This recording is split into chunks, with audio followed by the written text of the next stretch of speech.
This particular Bible was published in 1905. Now, the reason I brought it out is that I want to show a map that's in this Bible. Now, mind you, the Scofield Bible was not published until 1913. Right. And I have in my office an original 1913 Scofield, which was the introduction of the Zionist Masonic heresies about a future state of Israel and separating the church from Israel and all that rapture stuff. That's where it came from. It was a Masonic Zionist heresy that was introduced into the American churches in 1913.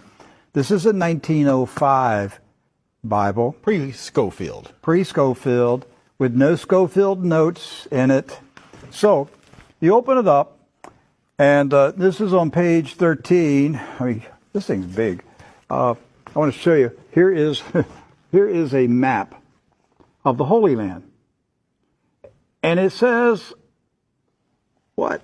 Oh, Palestine of the Holy Land. They misspelled Israel. No. Palestine. Palestine. Huh. And all these Christian Zionists that tell me, Rick, there's never been a Palestine. All right, so here's a still. There it is. Let's zoom in and show you here. Yeah.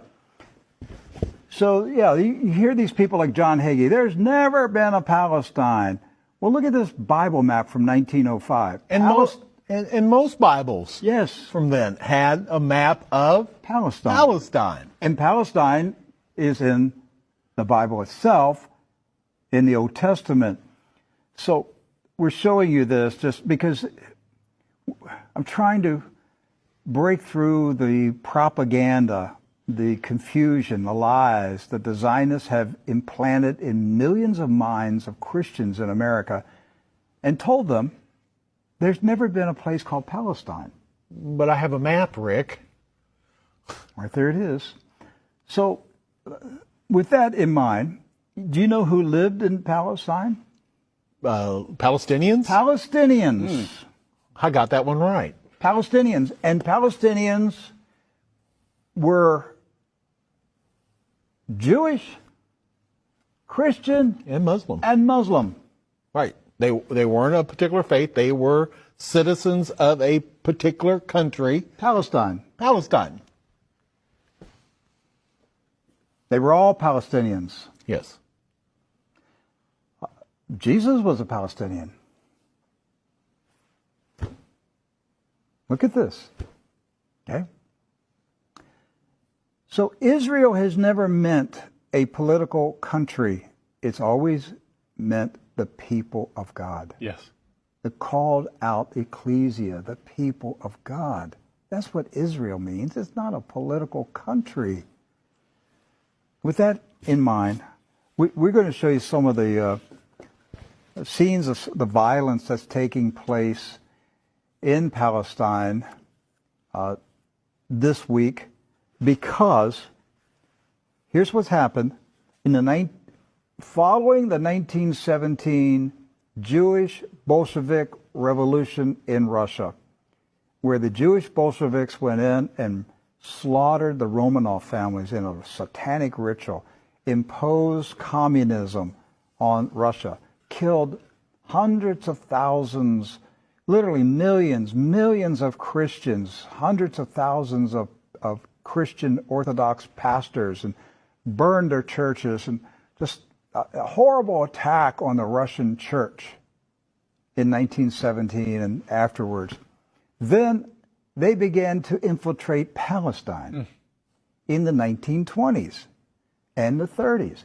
In the 1930s, there was a congressman in Texas, Lyndon B. Johnson, and he was smuggling guns and rockets and grenades from Texas to Palestine, putting them in the hands of the Jewish communist terrorists that were infiltrating Palestine. There was no Israel, no state of Israel. It was Palestine. And they crow about that. That's not a conspiracy theory. That's right from the Lyndon B. Johnson Library. The crates were marked Texas grapefruits.